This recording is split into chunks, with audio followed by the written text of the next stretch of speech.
Hi, இன்றைக்கி நம்ம பார்க்க போகிறது ஜன்மாஷ்டமி ஸ்பெஷல் அவல் பாயாசம். எப்படி செய்கிறதுன்னு பார்க்கலாமா? கடாயை அடுப்பில் வச்சுடுங்க.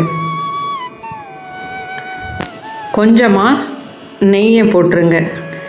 நெய் நல்லா உருகுனதுக்கு அப்புறமா 1 கப்பு கெட்டி அவலோ இல்லை மெல்லிஸ் அவலோ எதுவாக இருந்தாலும் ஓகே தான். நல்லா தான் வரும் பாயசம். நல்லா வறுத்து விட்டுருங்க.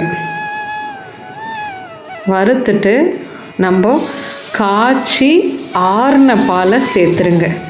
1 டம்ளர் அவல்னா 2 டம்ளர் பால் சேர்த்துருங்க. கரெக்டாக இருக்கும்.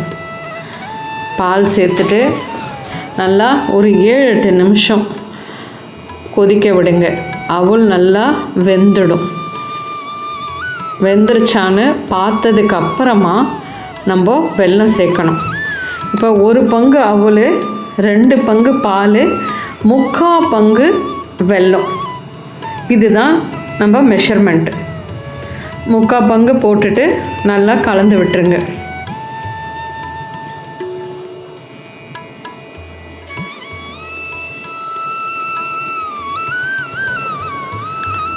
நல்லா கலந்தது விட்டதுக்கப்புறம் நம்ம சிம்மில் வச்சுருங்க. வச்சுட்டு அந்த பக்கம் ஒரு பேனில் கொஞ்சமாக நெய் விட்டு உருகுனதுக்கு அப்புறமா முந்திரி பருப்பு தாளிக்கலாம். போட்டு பொன்னிறமாக வறுத்துருங்க.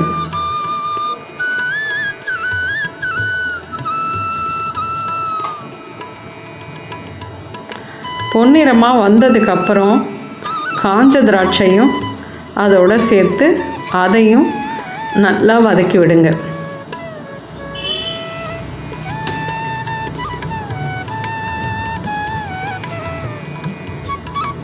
காஞ்ச திராட்சை நல்லா பொரிஞ்சதுக்கப்புறமா அடுப்பை நிறுத்திடுங்க.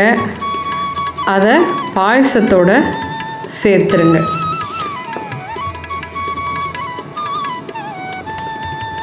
அவ்வளோதான், சிம்பிளான அவல் பாயசம் ரெடி ஆயிடுச்சு.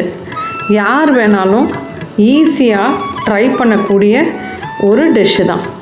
கிருஷ்ணருக்கு ரொம்ப பிடிச்ச அவலில் நம்ம பாயசம் பண்ணி நம்ம எல்லோரும் சாமி கும்பிட்டு எல்லோரும் சந்தோஷமாக இருக்கலாம். அவ்வளோதான், சிம்பிள்.